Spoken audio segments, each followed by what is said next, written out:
levels of inflation expectations and certain features of the economy, such as sticky prices. However, there is no consensus regarding the existence of no Fisher effects. For instance, Spahn brings robust criticism to the no-Fisherian perspective, while Zahid explains that even though one might find such effects, those can be easily be blurred. Evidence in the case of CE countries is poor, so my intention is to enrich economic literature, seizing the perfect moment for such an analysis. I will further describe how exactly I intend to do so.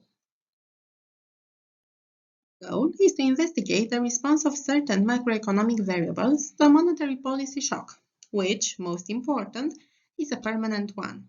To do so, I estimate a VAR model and use the Blanchard-Qua method in order to obtain a permanent shock.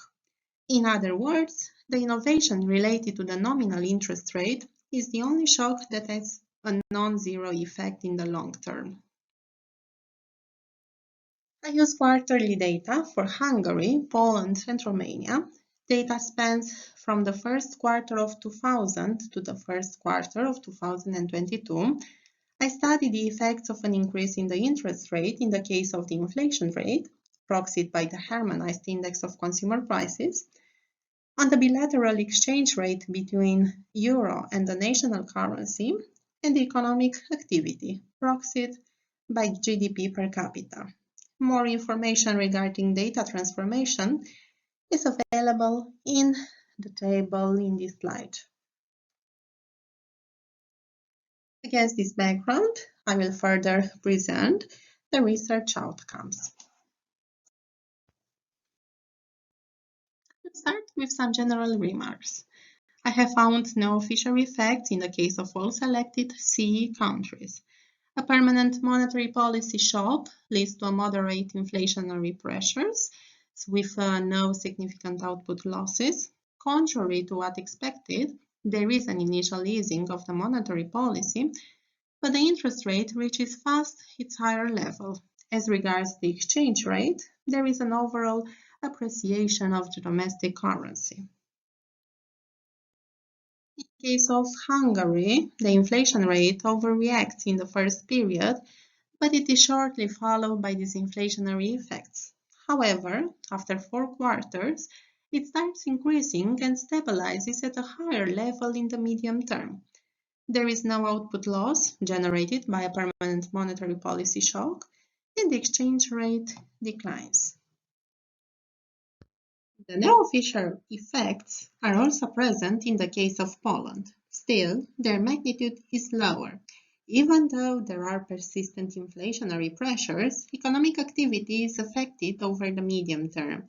There are expansionary influences in the first 12 months, but afterwards, the response of the GDP becomes a restrictive one. The exchange rate embarks on an upward path after its initial appreciation. As for Romania, no Fisher effects are also confirmed. On the one hand, empirical evidence points to inflationary pressures, even though the response is more volatile than in the case of the other selected Central and Eastern European countries. The permanent monetary policy shock is initially restrictive, but it shortly becomes expansionary as GDP is expected to increase. Again, the exchange rate is anticipated to stabilize at a lower level after the permanent monetary policy shock. Hopefully, you could follow my explanations. We have now reached the concluding section. To summarize what we have discussed about in the last few minutes, at the current juncture, there are high inflationary pressures that are expected to be persistent ones. In this regard, central banks have started a normalization process of the monetary policy. However, there are some differences between a permanent and a temporary shock. Empirical evidence using the Blanchard-Qua method in order to generate impulse response functions from a permanent shock show that in the case of Hungary, Poland, and Romania, such a shock is expansionary and inflationary. Here comes the importance of inflation expectations. So, to conclude, Central banks should focus more on anchoring inflation expectations, and they should decide which trade-off is more plausible at the current juncture: a permanent shock further fueling inflationary pressures but without output losses, or a temporary one which fights inflation but could depress economic activity. There is plenty of space for further research. The analysis is quite plain, and it could be extended in various ways, either by accounting for inflation expectations and see the exact mechanism of how they are influenced by a permanent monetary policy shock, or by developing a structural model accounting for more economic sectors. I cannot end my presentation without showing you a brief list of relevant studies in the field of no-fisher effects. The complete list is available in the manuscript. Thank you for your attention. Thanks IBIMA for organizing such an insightful conference and for providing the opportunity to share my research outcomes.